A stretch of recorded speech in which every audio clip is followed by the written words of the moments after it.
எடுக்கிறேன். இந்த நாட்டில் என்னுடைய திருச்சபையை ஆண்டவரே அதிகமாக நேசிக்கிறேன். அதை நாங்கள் உணர்ந்து கொள்ள எங்களுக்கு உதவி செய்யும்படியாக ஜெபிக்கிறோம். பல நேரங்களில் நிர்விசாரமாக திருச்சபைக்குள்ளே போட்டி, பொறாமைகள், பகைமை, வெறுப்புகள் இவர்கள் ஒளிந்து ஓடட்டும் சுவாமி. இயேசுவின் நாமத்தினாலே திருச்சபை உம்முடையது. திருச்சபைக்கு நீ தலைவர். இங்கே ஆண்டவரே நாங்கள் உம்முடைய மந்தை என்பதை உணர்ந்து செயல்பட எங்களை நீ தூண்டி எழுப்பும்படியாக ஜெபிக்கிறோம். ஐயா, தாழ்த்தி அர்ப்பணிக்கிறோம், ஏற்றுக்கொள்ளும். இயேசுவின் நாமத்தில் பிதாவே, ஆமென். பிரியமானவர்களே, மீண்டும் ஒரு விஷயம் உங்களை அன்போடு வாழ்த்துவதில் எனக்கு மகிழ்ச்சி அடைகிறேன். ஆண்டவர் உங்களை ஆசீர்வதிப்பாராக. திருச்சபைக்காய் ஜெபியுங்கள். நம்முடைய திருச்சபைக்காய் ஜெபியுங்கள். திருச்சபையில் வந்து ஜெபியுங்கள். திருச்சபையின் ஊழியங்களிலே பங்கு பெறுங்கள். திருச்சபை இது உங்களுடையது. இந்த திருச்சபையிலே இந்த திருச்சபைக்கு தலைவர் ஆண்டவராகிய இயேசு கிறிஸ்து. இதிலே நாம் ஒன்றும் அல்ல, நாம் அவருடைய மந்தைகளாக இருக்கிறோம். இதிலே போட்டி, பொறாமைகளுக்கு இடமே இல்லை. உணர்ந்து கொள்ளுங்கள். திருச்சபையில குறிப்பாக வாலிப பிள்ளைகள் மத்தியில் எழுப்புதல் உண்டாக வேண்டும். இந்த திருச்சபையிலிருந்து அநேக மிஷனரிமார்கள் எழுப்ப வேண்டும். எத்தனையோ மிஷனரி ஸ்தாபனங்களுக்காக உழைக்கிறோம். ஏன் நம்முடைய திருச்சபைக்காக உழைக்கக்கூடாது? இந்த திருச்சபையில மிஷனரிகளை ஆண்டவர் எழுப்ப வேண்டும். போதகர்களை எழுப்ப வேண்டும். அநேக திறப்பிலே இருந்து ஜெபிக்கிற மக்கள் இந்த திருச்சபையில எழுப்ப வேண்டும் என்று சொல்லி எவ்வளவு நாள் நாம் ஜெபித்திருக்கிறோம். திருச்சபைக்காக ஜெபியுங்கள். ஆண்டவர் கண்டிப்பாக திருச்சபையில அவர் செயல்பட ஆயத்தமாய் இருக்கிறார். அதை உணர்ந்து கொள்ள நாம் ஆயத்தமாய் இருக்கிறோம் என்பதை சற்று சிந்தித்து பாருங்கள். இந்த நாளிலே குறிப்பாக வாலிப தங்கையர் அவர்கள் இந்த ஆராதனையை பொறுப்பேற்று நடத்தி கொண்டிருக்கிறார்கள். இவர்களுக்காக நீங்கள் ஜெபிக்கும்படியாக உங்களை அன்போடு கேட்டுக்கொள்கிறேன். அவரை அன்போடு வாழ்த்துவதை நன்றியை தெரிவித்துக் கொள்கிறேன். குறிப்பாக இதற்காக பிரயாசப்பட்ட திருமதி சத்யா ஆனந்த், திருமதி டாப்னியா ரமேஷ் அவர்களுக்கு திருச்சபையின் சார்பில் நன்றியை தெரிவித்துக் கொள்கிறேன். ஆண்டவர் உங்களை ஆசீர்வதிப்பாராக. இந்த நாள் இது ஏற்கனவே சொன்னது போல வாலிப ஞாயிறு. வாலிப பிள்ளைகள் இந்த காலகட்டத்தில் எப்படி இருக்கிறாங்க யோசித்து பாருங்க. நாம் குடும்பமாய் திருச்சபையில முழு குடும்பமாய் நானும் என்னுடைய பிள்ளைகளும் பங்கேற்கிறோம் என்கிற உத்தரவாதம் நமக்கு இருக்கிறதா? யோசித்து பாருங்க. ஒருவேளை வாலிப பிள்ளைகள் வேலையின் பணியின் நிமித்தமாய் அல்லது படிப்பின் நிமித்தமாய் அவர்கள் வேறு இடங்களில் இருப்பார் என்று சொன்னால் அதை பற்றி நாம் கவலைப்பட தேவையில்லை. ஆனால் சொந்த ஊரில் இருக்கிறார்கள். அவர்கள் இந்த ஆராதனையிலே பங்கேற்கிறார்கள், பங்கேற்கவில்லை என்பதை சற்று யோசித்து பாருங்கள். முழு குடும்பமாய் ஆராதனையிலே பங்கேற்க நாம் அழைக்கப்படுகிறோம். இந்த நாளின் தலைப்பு தற்கால உலகில் இளையோரின் ஆன்மீகம். தற்கால உலகில் அல்லது நவீன காலத்துல இளையோர்களுடைய ஆன்மீகம் எப்படி இருக்கிறது? நிறைய நேரங்களில பெற்றோரிடத்திலே சொல்லுகிற ஒரு காரியம், உடைய பிள்ளைகளை திருச்சபைக்கு அனுப்புங்க, யூத் மீட்டிங் அனுப்புங்க, சண்டே ஸ்கூலுக்கு அனுப்புங்க என்று சொல்லி. அன்புக்குரியவர்களே, ஆனால் நாம் என்ன செய்கிறோம் என்பதை சற்று யோசித்து பாருங்க. நேரத்தில் பெற்றோரே திருச்சபைக்கு வராத ஒரு அவல நிலை இருக்கிறது. இன்னும் ஒருபடி மேலே சொல்ல போனா, எத்தனை குருசேகருக்கு உறுப்பினர்கள் என்று சொல்லி தேர்ந்தெடுத்திருக்கிறீங்களே, அவங்க வந்தாங்க என்று சொல்லி நீங்க கேளுங்க தயவு செய்து. இந்த திருச்சபைக்காக 3 ஆண்டுகள் ஆண்டவர் உங்களுக்கு பொறுப்பை கொடுத்தார். ஒருவேளை நீங்க யூத்ல இருந்து தேர்ந்தெடுக்கப்பட்டிருக்கலாம், விமன்ஸ் பெண்கள் இருந்து தேர்ந்தெடுக்கப்பட்டிருக்கலாம், பொது நிலையில இருந்து தேர்ந்தெடுக்கப்பட்டிருக்கலாம். இந்த நிலையில இருந்து நீங்க எந்த நிலையில தேர்ந்தெடுக்கப்பட்டிருக்கீங்களோ அந்த நிலையில நீங்க இந்த 3 ஆண்டுகள் திருச்சபைக்காக என்ன செய்திருக்கீங்க? திருச்சபையில என்னை கொண்டு ஆண்டவர் என்ன காரியங்கள் செய்திருக்கிறார்? என்ன விதமாக இந்த திருச்சபை வளர்ந்திருக்கிறதா என்பதை சற்று யோசித்து பாருங்க. ஒருவேளை அவங்கள மாத்திரம் இன்னைக்கு எவ்வளவு காலம் நான் திருச்சபையில் இந்த திருச்சபையில் உறுப்பினராக இருக்கிறேன். இந்த திருச்சபையில் இருந்து நான் இந்த திருச்சபைக்கு என்ன பங்களிப்பை நான் செய்திருக்கிறேன்? யோசித்து பாருங்க. காலகாலமாக நான் கிறிஸ்தவராக இருக்கிறேன். இந்த திருச்சபையின் உறுப்பினர் என் நிமித்தமாக ஏதாவது ஒரு ஆத்மா இந்த திருச்சபைக்கு நான் கொண்டு வந்திருக்கிறேன் என்று சொல்ல முடியுமா? ஆண்டவர் அதை தான் எதிர்பார்க்கிறார். லூக்கா 13ஆம் அதிகாரம் 6வது வசனத்திலிருந்து 9ஆம் வசனம் வரைக்கும் பார்த்தீங்கன்னா அங்கே சொல்லப்பட்டிருக்கிற உவமை, அந்த அத்திமர உவமையை இந்த நாளிலே ஒருவேளை நமக்கு பொருத்தி பாருங்க. எத்தனை ஆண்டுகள் ஆண்டவர் நமக்கு கிருபையாய் கொடுத்திருக்கிறார். இந்த கிருபையின் ஆண்டுகளை நாம் பயன்படுத்துகிறோமா அல்லது வீணடித்துக் கொண்டிருக்கிறோமா? ஆண்டவர் என்னை கொண்டு இந்த திருச்சபையிலே ஆசீர்வாதமாய் வைத்திருக்கிறார். இந்த திருச்சபைக்கு நான் இதை என்ன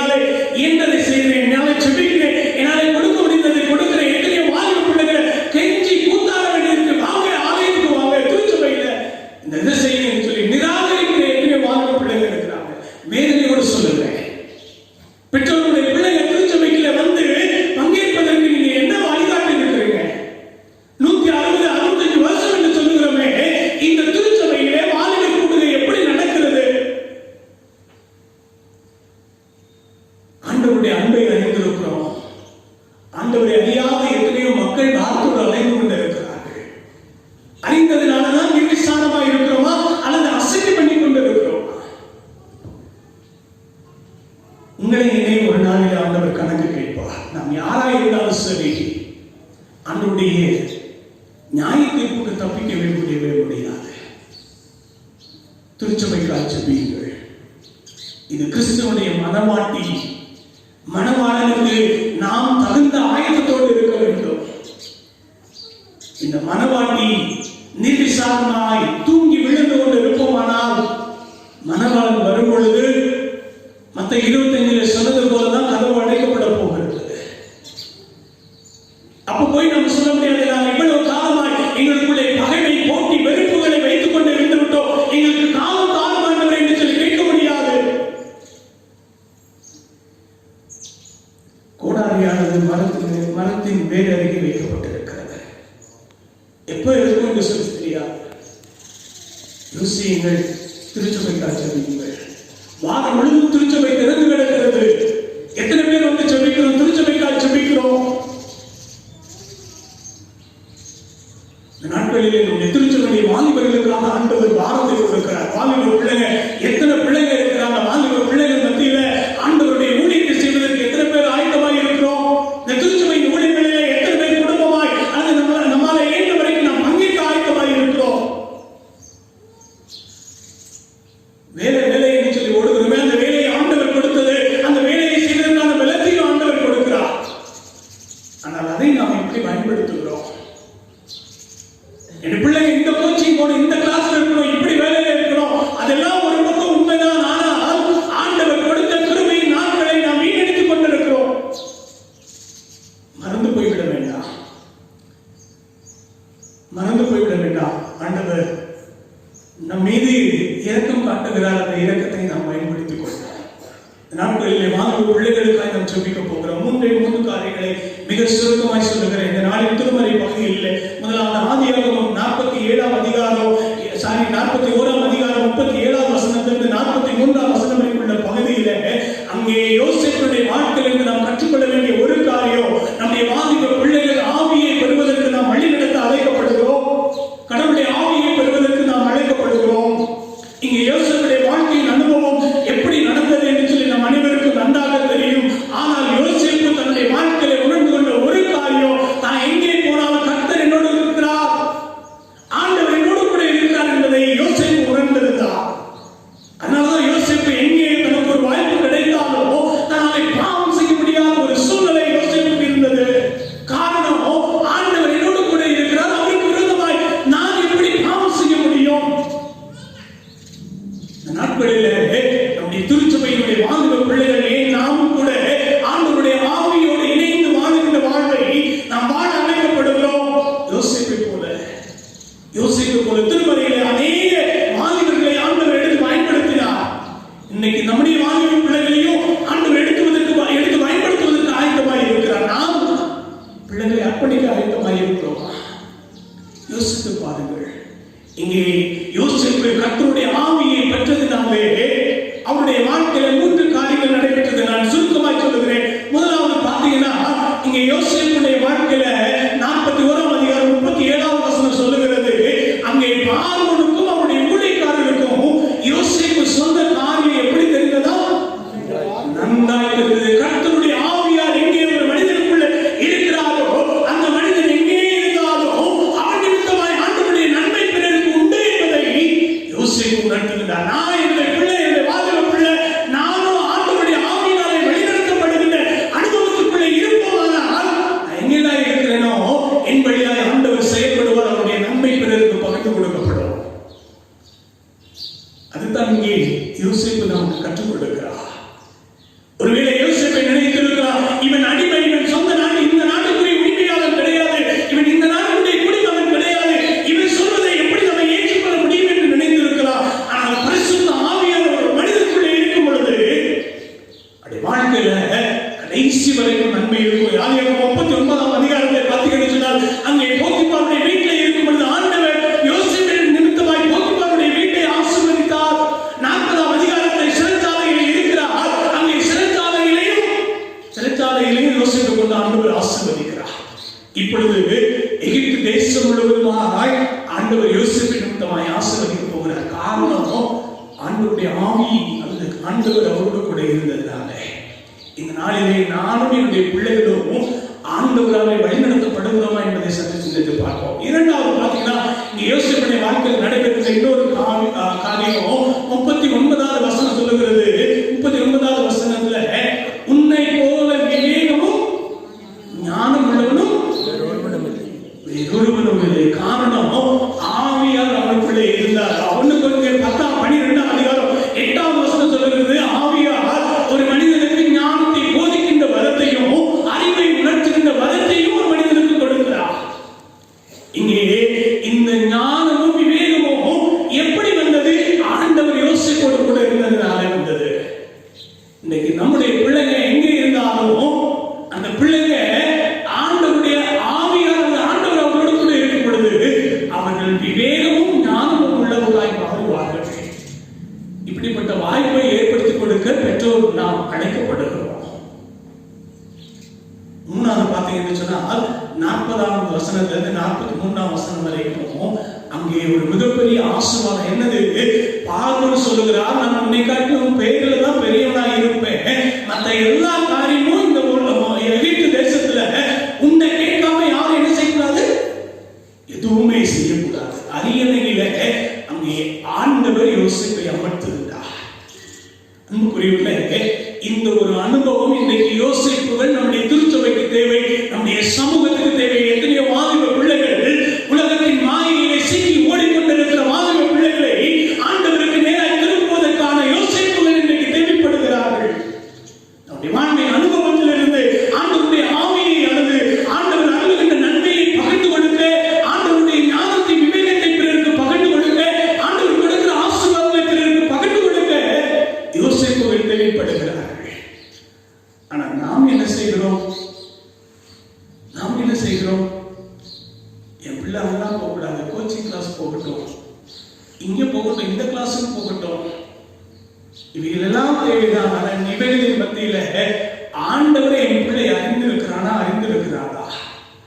ஆண்டவரை உறுதியாய் பற்றிருக்கிறானா என்பதை சற்று யோசித்து பாருங்கள். இரண்டாவது, இன்னைக்கு நாம் கொடுக்கப்பட்டிருக்கிற நிருப பகுதி பிலிப்பியர் 3ஆம் அதிகாரம் 1வது வசனத்திலிருந்து 16ஆம் வசனம் வரைக்கும் உள்ள பகுதி. முதலாவது, நம்முடைய பிள்ளைகள் ஆவியாரை பெற்றுக்கொள்ள வழி நடத்த வேண்டும். இரண்டாவது, அறிவை பெற வழி நடத்த வேண்டும். அறிவைனா என்ன அறிவு? 8வது வசனத்தை ஒரு படிக்கலாமே. பிலிப்பியர் 3ஆம் அதிகாரம் 8வது வசனம். மாத்திரமல்ல, என் கர்த்தராகிய இயேசு கிறிஸ்துவை அறிகிற அறிவின் மேன்மைக்காக எல்லாவற்றையும் நஷ்டமும் குப்பையுமாய். இங்கே பவுலுடைய அனுபவத்தில் சொல்லுகிற ஒரு காரியம், கிறிஸ்துவினுடைய மேன்மையை அறிகிற அறிவுக்காக நான் என்ன செய்கிறேன்? எல்லாவற்றையும் நஷ்டம் என்று எண்ணிக்கொள்ளுகிறேன். ஆண்டவரை அறிகின்ற அறிவை பெறுவதற்கு பிள்ளைகளை நாம் வழி நடத்த வேண்டும். இங்கே அப்போஸ்தலனாகிய பவுலுடைய வாழ்க்கையில என்ன நடந்தது நமக்கு தெரியும். அப்போஸ்தலனாகிய பவுல் இந்த பகுதியில 3 காரியங்கள், முதல் 3 வசனங்களிலே 3 நபர்களுக்கு எச்சரிக்கையாக இருக்க வேண்டும். ஒன்று, நாய்களுக்கு எச்சரிக்கையாக இருங்கள். இரண்டாவது, பொல்லாத வேலையாட்களுக்கு எச்சரிக்கையாக இருங்கள். மூன்றாவது, விருத்த சேதனத்தை அதிகமாய் தூக்கி பிடிக்கிற சுண்ணத்துக்காரருக்கு எச்சரிக்கையாக இருங்கள் என்று சொல்லுகிறார். அதுக்கப்புறம் பாத்தீங்கன்னா, என்னுடைய உலக மேன்மை என்ன? இந்த உலக மேன்மையை நான் கிறிஸ்துவை அறிகின்ற வரைக்கும் நான் எப்படி அதை பாதுகாப்பு வந்தேன், கிறிஸ்துவை அறிந்த பின்பதாக என்னுடைய வாழ்க்கை எப்படி மாறினது என்று சொல்லி அங்கே பவுல் சொல்கிறார். 3 காரியம். ஒன்று, முதலாவது, இங்கே பவுல் சொல்லுகிற ஒரு காரியம், நான் எண்ணுகிறேன். என்ன எண்ணுகிறேன்? 7வது வசனம், 8வது வசனம், 11வது வசனம். இந்த 3 வசனத்தை பார்த்தீங்கன்னா, இவைகள் எல்லாவற்றையும் நஷ்டம் என்று எண்ணுகிறேன். எது? உலகத்தின் மேன்மைகள் எல்லாவற்றையும் கிறிஸ்துவுடைய பார்வையிலே நஷ்டம் என்று எண்ணுகிறேன். இன்றைக்கு பல நேரங்களில் உலகத்தின் மேன்மைக்காக பெற்றோர் நம்முடைய பிள்ளைகளை நாம் கஷ்டப்படுத்திக் கொண்டு இருக்கிறோம். ஆனால் இங்கே பவுல் சொல்லுகிறார், இவைகள் எல்லாம் கிறிஸ்துவுடைய பார்வையில நஷ்டம். உலகத்தின் பார்வையில நீங்கள் நாம் நன்றாய் படித்திருக்கலாம், ஆனால் ஆண்டவர் விரும்புகிற குணாதிசயம் நம்மிலே காணப்படவில்லை என்று சொன்னால் அவருடைய பார்வையில நீங்கள் நாம் எப்படி இருக்கிறோம் என்பதை யோசித்து பாருங்கள். நம்முடைய பிள்ளைகள் எப்படி இருக்கிறார்கள் என்று யோசித்து பாருங்க. அதனால்தான் பவுல் சொல்லுகிறார், உலகத்தின் மேன்மைகள் எல்லாம் நஷ்டம் என்று எண்ணுகிறேன். இரண்டாவது, அவர் செய்கிற இன்னொரு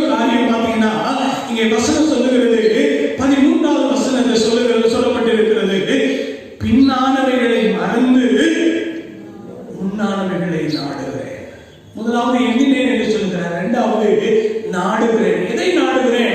கிறிஸ்து எனக்காக வைத்திருக்கிற நோக்கத்தை நான் அடைய வேண்டும். கிறிஸ்து எனக்காக வைத்திருக்கிற லட்சியத்தை நான் பெற்றுக்கொள்ள வேண்டும் என்று சொல்லி அதற்காக எனக்கு பின்னாடி இருந்த எல்லா காரியத்தையும் மறந்துட்டு எனக்கு முன்னாடி கிறிஸ்து என்னை வைத்திருக்கிறாரோ அதை பெறுவதற்காக நான் நாடுகிறேன் என்று சொல்லுகிறார். அன்புக்குரியவர்களே, இன்றைக்கு இப்படிப்பட்ட ஒரு சாக்கியத்தை நம்முடைய பிள்ளைகளுக்கு நாம் கற்றுக் கொடுக்க, அது நம்முடைய பிள்ளைகளை இதற்கு நேராக வழிநடத்த நாம் அழைக்கப்படுகிறோம். மூணாவது பாத்தீங்கன்னா, இங்கே பவுல் சொல்லுகிற இன்னொரு காரியம் 12வது வசனம் 14வது வசனத்துடைய கடைசி பகுதி சொல்லுகிறது, நான் தொடருகிறேன். எதை தொடருகிறேன்? எதை தொடருகிறேன்?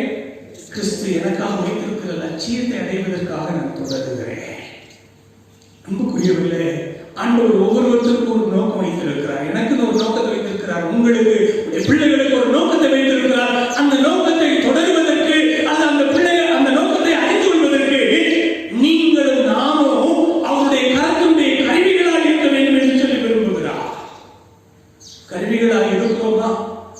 என் பிள்ளை ஆண்டவர் அவளுக்காய் வைத்திருக்கிற நோக்கத்தை அறிந்து கொள்வதற்கு நான் என்ன செய்கிறேன்? முதலாவது, ஆண்டவருடைய ஆவியை பெற வழிநடத்த வேண்டும். இரண்டாவது, ஆண்டவரை அறிகிற அறிவை பெற வழிநடத்த வேண்டும். மூன்றாவது பாத்தீங்கன்னா, மத்தேயு 19ஆம் அதிகாரம் 16வது வசனத்திலிருந்து 22ஆம் வசனம் வரை உள்ள பகுதி. ஆண்டவரை விட்டு விடாதபடிக்கு நாம் வழி நடத்த வேண்டும், அல்லது ஆண்டவரை விட்டு அகலாதபடிக்கு நாம் வழி நடத்த வேண்டும். யோசேப்பு ஆண்டவர் இயேசுவுடைய வாழ்வுக்கு முன்பதாக வாழ்ந்த ஒரு மனிதர். அப்போஸ்தலனாகிய பவுல் ஆண்டவர் இயேசு வாழ்ந்த காலகட்டத்திலே வாழ்ந்தார். ஆனால் உயிர் தெழுந்த ஆண்டவர் அவர் உயிர் தெழுந்ததற்கு பின்பதாக அவரை அறிந்து கொண்டார். ஆனால் இங்கே சொல்லப்படுகிற இந்த குறிப்பிட்ட நபர் 19ஆம் அதிகாரம் 16 22 வரைக்கும் பார்த்தீங்கன்னா, அங்கே சமகாலத்திலே ஆண்டவர் வாழ்கின்ற பொழுது அவரை தேடி வந்த இந்த வாலிபனுக்கு சொல்லப்பட்டிருக்கிறது. இந்த வாலிபனுக்குள்ளே 3 காரியங்கள் காணப்பட்டது. ஒன்று, முதலாவது சரியான நபரிடம் வருகின்ற ஒரு அனுபவம் அவருக்குள்ளே இருக்கிறது. என்ன? தனக்குள்ளே இருக்கிற சந்தேகத்தை யாரிடம் கேட்க வேண்டும் என்று சொல்லி பல நாட்களாய் அவன் அறிந்து வைத்திருந்திருக்கலாம், அல்லது யாருக்கு கேட்பது என்கிற ஒரு கேள்வி அவனுக்குள்ளே இருந்திருக்கலாம். சரியான நபரிடம் இந்த மனிதன் வந்தார். இன்றைக்கு நம்முடைய பிள்ளைகளை சரியான நபரிடம் வழிநடத்த அழைக்கப்படுகிறோம். வாலிப வயசு என்பது பல சவால்களை அவர்கள் தங்களுக்குள்ளே வைத்திருக்கிறார்கள். வாலிப காலம் என்பது அவருடைய வாழ்வை நிர்மாணிக்கிற அல்லது தீர்மானிக்கிற ஒரு வாலிப காலத்தில் இந்த பிள்ளைகள் வாழும் பொழுது அவர்களுக்குள்ளே இருக்கிற கேள்விகளுக்கு பதில் சொல்ல நாம் அழைக்கப்படுகிறோம். எப்படி பதில் சொல்வது? அதுக்கு ஆண்டவருடைய அனுபவம் அல்லது ஆண்டவருடைய வழிநடத்தல் நம்ம இல்லைன்னு சொன்னால் நாம் தோல்வி அடைந்துவிடுவோம். உலகத்தில் என்னென்ன காரியம் சொல்லலாம், ஆனால் அவைகள் எல்லாவற்றிற்கும் மேலாக கிறிஸ்து என்னோடு கூட இருக்கும் பொழுது, கிறிஸ்துவுடைய வழிநடத்தல் என்னுக்குள்ளே இருக்கும் பொழுது, நாமே என்னுடைய பிள்ளைகளுக்கு உள்ள உறவு அது வித்தியாசமான உறவு. அந்த உறவை பெற்றுக்கொள்ள நாம் அழைக்கப்படுகிறோம். இங்கே இந்த வாலிபர் செய்த ஒரு காரியம் சரியான நபரிடம் வருகின்றார். இரண்டாவது பார்த்தீங்கன்னா, ஒரு சரியான கேள்வியை அவர் கேட்கிறார். நித்திய ஜீவனை பெற்றுக்கொள்வதற்கு நான் என்ன செய்யணும்? இந்த நிகழ்வு 3 நற்செய்தி நூல்களில் வந்து மத்தேயு, மார்க்கு, லூக்கா. லூக்கா மாத்திரமே ஒரு தலைவன் என்று சொல்லுகிறார். மத்தேயு மார்க்குமே ஒருவன் என்று சொல்லுகிறார். ஒருவன்னா யாரு? ஒரு பணக்கார வாலிபன். இந்த பணக்கார வாலிபனிடத்துல இருந்த கேள்வி என்ன? நான் எப்படியாவது நித்திய ஜீவனை பெற்றுக்கொள்ள வேண்டும். சரியான நபரிடம் வந்தார். சரியான கேள்வி அவருக்குள்ளே இருந்தது. அந்த கேள்வியை சரியான நபரிடம் கேட்டார். மூணாவது பார்த்தீங்கன்னா, சரியான பதில் கொடுக்கப்பட்டது. என்ன பதில்? நீ கற்பனைகளை கைக்கொள்ள சொன்ன உடனே ரொம்ப வேகமாக சொன்னா, என் சிறு வயது முதல் நான் அதை கை கொண்டிருக்கிறேன். உடனே ஆண்டவர் சொன்னாரு, நீ இன்னும் முழுமையாக கடைபிடிக்கவில்லை. உன்னிடத்துல ஒரு குறை இருக்கிறது. என்ன குறை? நீ முழுமையாக கடைபிடித்திருந்தாயானால் நியாயப்பிரமாணம் சொல்லுகிற ஒரு கட்டளை, நீ உன்னிடத்தில் அன்பு கூறுவது போல பிறரிடத்திலையும் அன்பு கூறுவாயாக. இதை நான் சிறுமையிலிருந்து கடைபிடிக்கிறேன். ஆனால் எனக்குள்ளே இருக்கிறதை நீ எனக்கு மட்டும் என்கிற ஒரு குறுகிய வட்டத்துக்குள்ளே நீ வாழ்ந்து கொண்டிருக்கிறாய். இந்த குறுகிய வட்டத்தை விடுத்து வெளியே வா, உனக்கு நித்திய ஜீவன் உண்டு என்று சொன்னார். நடந்தது என்ன தெரியுமா? இந்த வாலிபன் சரியான நபரிடம் வந்தான், சரியான கேள்வி கேட்டான், சரியான பதில் கொடுக்கப்பட்டது. ஆனால் அந்த பதிலை கொண்டு அவன் தன்னை சரிப்படுத்திக் கொள்ள மனமில்லை. என்ன நடந்தது தெரியுமா? வசனம் சொல்லுகிறது, அவன் துக்க முகத்தோடு என்ன செய்தானா? திரும்பி போனான். ஆண்டவருடைய வசனத்தை நீங்க எங்கே பார்த்தாலும் ஆண்டவரை தேடி வந்து துக்க முகத்தோடு போன மனிதர்களை நீங்கள் நான் பார்க்கவே முடியாது. ஆனால் இந்த வாலிபன் மாத்திரமே ஆண்டவருடைய சமூகத்திற்கு துக்கத்தோடு போன காரணம், ஆண்டவரிடத்தில் வந்தேனா, ஆனா ஆண்டவர் சொல்லுகிறதை என்னால் கேட்க முடியாது. இன்னைக்கு நிறைய நேரத்தில் பெற்றோருடைய நிலைமை அதுதான் இருக்குது. ஆண்டவரத்தை வருவேன், ஆண்டவருடைய வார்த்தை கேட்பேன், ஆனால் அதன்படியாக என்னுடைய வாழ்க்கையை அமைத்துக் கொள்ள மாட்டேன். அப்படின்னா என்ன நடக்கும்? துக்கம் தான் என்னுடைய வாழ்க்கை நடக்கும். என் பிள்ளைங்க என் சொல் பேச்சை கேட்க மாட்டாங்க. என் பிள்ளைகளை குறித்து ஒவ்வொரு நாளும் நான் கண்ணீர் வடிக்க வேண்டியது வரும். காரணம், நான் என் ஆண்டவருடைய வார்த்தை கேட்கலையே, என் பிள்ளை என்னுடைய வார்த்தை எப்படி கேட்க முடியும்? அன்புக்குரியவர்களே, இந்த நாளிலே நம்முடைய திருச்சபை வாலிபர்களுக்காக நாம் ஜெபிக்க அழைக்கப்படுகிறோம், பாடுபட அழைக்கப்படுகிறோம். யோசேப்பை போல நாம் வாழ அழைக்கப்படுகிறோம். அப்போஸ்தலனாகிய பவுலை போல நாம் வாழ அழைக்கப்படுகிறோம். இங்கே ஆண்டவரை தேடி வந்த வாலிபரை போல நாம் வாழாதிருக்க, நம்முடைய வாழ்க்கையில் ஒரு முன்மாதிரியா இருக்க ஆண்டவரை அழைக்கிறார். கண்ணில் மூடி நாம் ஜெபிக்கலாம். நேசிக்கிறார்கள் இந்த நல்ல தகப்பனே, இந்த திருச்சபையை அதிகமாக நேசிக்கிறேன். இந்த திருச்சபையிலே ஆண்டவரே உமக்கு நன்றி. உடைய செயல்பாடுகளை ஆண்டவரே உடைய வழி நடத்துதலை, கிருபைகளை உணர்ந்துகளை உதவி செய்யும்படியாக ஜெபிக்கிறோம். எங்களுக்குள்ள இருக்கிற எல்லா வேண்டாத காரியங்களை ஆண்டவரே நீர் அகற்றி போடும்படியாக ஜெபிக்கிறோம். நீர் விரும்புகின்ற பாத்திரங்களாய் எங்களை பயன்படுத்தும்படியாக ஜெபிக்கிறோம். தாழ்த்துகிற பெருமையாகிறோம். இயேசு கிறிஸ்துவின் நாமத்தில் வேண்டுகிறோம் நல்ல பிதாவே.